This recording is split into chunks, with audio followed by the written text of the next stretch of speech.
pemirsa Trans 7 dimanapun Anda berada, selamat datang di ILK Indonesia Lawak Kelas. Malam hari ini dengan para panelis kita akan membicarakan mengenai beberapa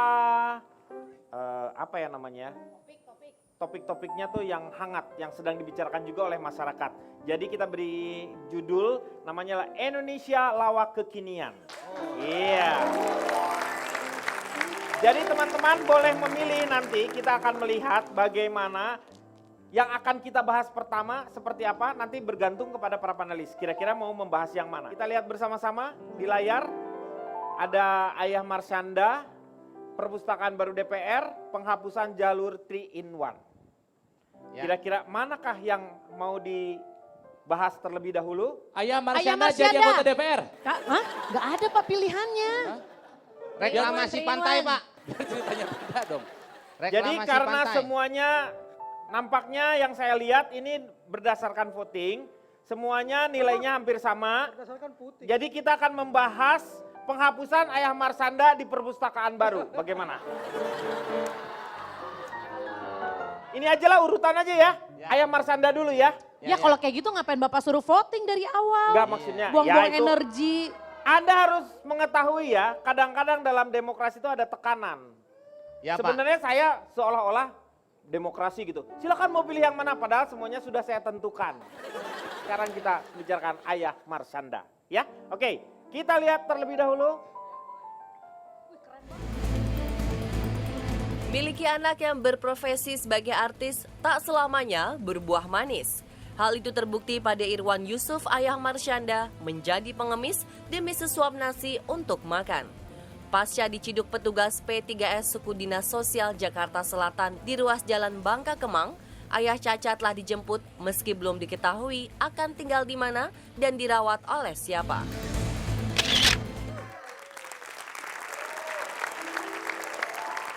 Yang luar biasanya adalah Marsyanda menjemput langsung ayahnya karena merasa bahwa ayahnya mungkin juga kalau menurut saya tidak bisa disalahkan juga mungkin karena mungkin ayahnya juga susah ngurusnya atau ayahnya juga punya keinginan yang lain seperti itu. Kita tidak pernah tahu. Karena yang tahu itu adalah hanya Ayah Marsyanda dengan Marsyanda. Jadi kalau misalnya Anda bicarakan sekarang tentang Ayah Marsyanda ini, untuk apa? Nggak akan ada faedahnya. Untuk itu kita langsung ke berita yang kedua. Hah? Dibahas dong Pak. Oh dibahas dulu. Ini dibahas. rame loh Ini ibu-ibu. Ini Pak penting Denny, ya? ini penting Pak Denny. Ya. Bagaimana supaya generasi muda itu selalu memperhatikan generasi tua Pak Denny. Betul. Pak Denny tahu nggak siapa yang ngomong tuh? Ayah Marpuah. Salah. Dia ayahnya Marsha, Pak. Hah? Marsha and the Beer.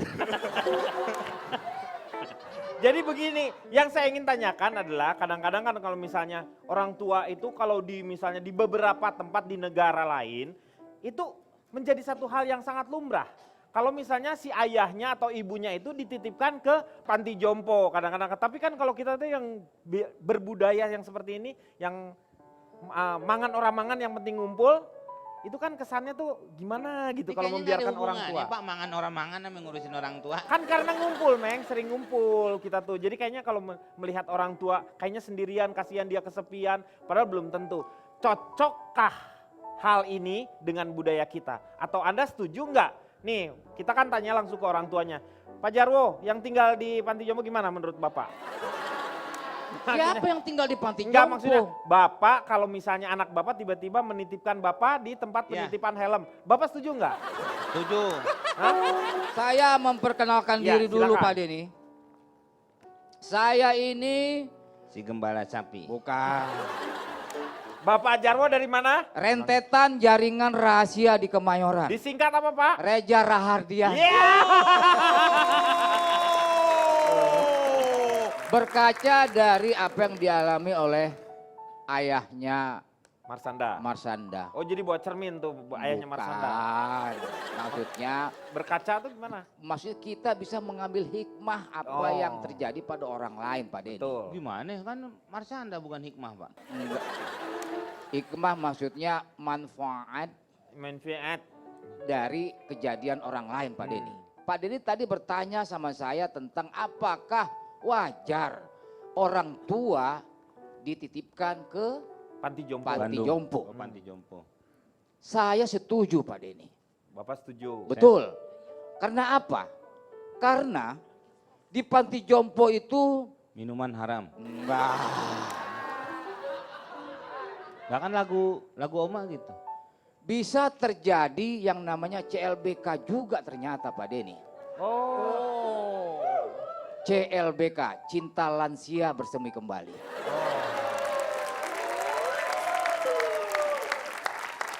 Maksudnya setujunya kenapa Pak? Apakah jadi di sana tuh akan membuat mereka merasa nyaman? Orang Iya tua kita? betul Pak Denny. Orang tua itu kadang dia tidak mau yang namanya menyulitkan atau menyusahkan anaknya Pak Denny. Biarlah dia merawat dari kecil sampai dia besar kemudian berumah tangga. Dan setelah dia anaknya menikah dan berumah tangga, dia tidak mau menumpang hidup kepada anaknya Pak Denny. Marsanda anaknya. Enggak, iya itu siapa aja lah pokoknya. Ini jalur tengah nih Pak ya. Jalur tengah. Bapak kan mau digusur jalur hijau. Anda tuh jalur Pantura. Gak apa-apa enak, Bapak supirnya. Anda penjual lontong. Enggak, sebenarnya istri. gini, sebenarnya memang saya tadinya tidak setuju, cuman akhirnya begitu saya melihat Pak Jarwo, pikiran saya mulai berubah. Bagaimana kalau ternyata satu, kemauan orang tuanya. Kedua, terus orang tuanya seperti ini kerjanya marah-marah nggak jelas. Kita aja yang cuma syuting 3 jam sama dia nggak tahan. Kalau Apalagi keluarganya. Tuh, Ya, nggak kalau ini bisa mah- dong. Kalau nggak ini bisa. kalau perlu jangan panti jompo. Panti apa dong? Ragunan kandang macan. Kenapa kalau Ronald kenapa? Ya. Selamat malam semuanya. Ya, Kalau Pak Jarwo tadi adalah Reza Rahadian. ya. Kalau saya ini dari Asosiasi Diskusi Para Peneliti Penyuka Dodol dan Beken. Wow, disingkat? Adipati Dolken. Oh. Saya adalah seorang anak, Hmm. juga seorang ayah.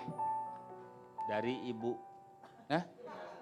Saya adalah seorang anak dari orang tua saya dan juga adalah seorang Ayah dari anak-anak anak saya. Ya. Jadi dia punya anak, juga punya bapak. Dia di tengah-tengah. Nah ini berbobot Pak. Iya. Beda dengan yang tadi. Kita silakan lanjut lah. Oke. Sudah Pak Jarwo. Enggak, belum tuntas saya.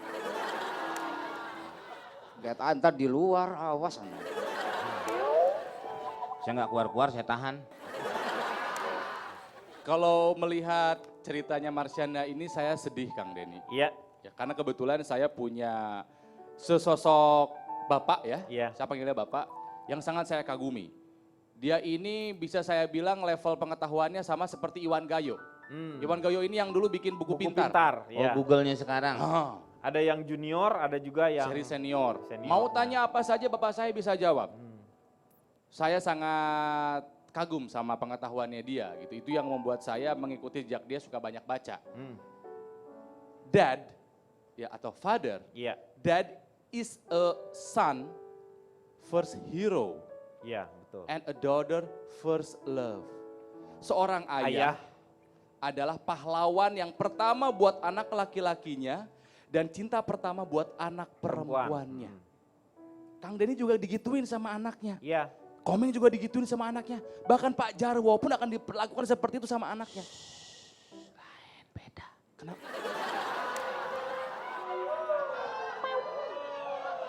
Kalau Pak Jarwo beda, Meng. Udah silakan lanjut. Dan saya akan memperlakukan orang tua saya sebagaimana saya ingin diperlakukan oleh anak saya nanti. Iya, itu. Saya memperlakukan orang tua saya sebaik-baiknya karena saya ingin diperlakukan seperti itu oleh anak saya nanti. Iya. Misalnya orang tua Anda menginginkan untuk tinggal di panti jompo, Ya, Mulai ini Pak. bersikeras. Apakah Anda mengizinkan? tidak. Ayah saya tidak ada keinginan tinggal di panti jompo. Misalnya, Tidak ada kata misalnya. Kalaupun mau saya akan kasih penjelasan Bapak buat apa di panti Nah, jompo. itu. Anak Bapak ada 3, Bapak mau sehari di sini, sehari di sini, sehari di sini silakan. Mau main sama cucu yang mana silakan. Mau liburan kemana saya bayarin. Kayak dulu ayah saya mau main sama cucu. Saya kasih Pak. Nah. Pas cucu Cayati saya nggak kasih. Ya iya. iya bukan muhrimnya itu. Iya, Kan nyanyi nanti. Udah Iya. dewasa dia. Nggak tega Kang Denny karena panti jompo di Indonesia sama panti jompo di luar negeri beda. Beda.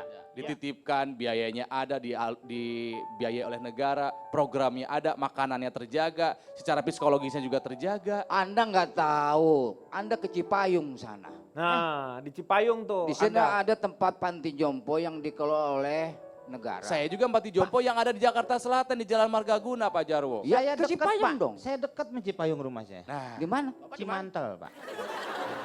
Cimantel. Hah? Cipayung, Cimantel Bukan gimana payung sih? mantel, jas hujan. Mengatasi masalah tanpa solusi. Pengemis itu yang tidak dihargai itu hanya di Indonesia. Karena yang namanya di Cina, pengemis itu mempunyai kekuatan. Mereka mendirikan partai Kaipang. Pak itu film kungfu Pak. hey, Itu Ada. film.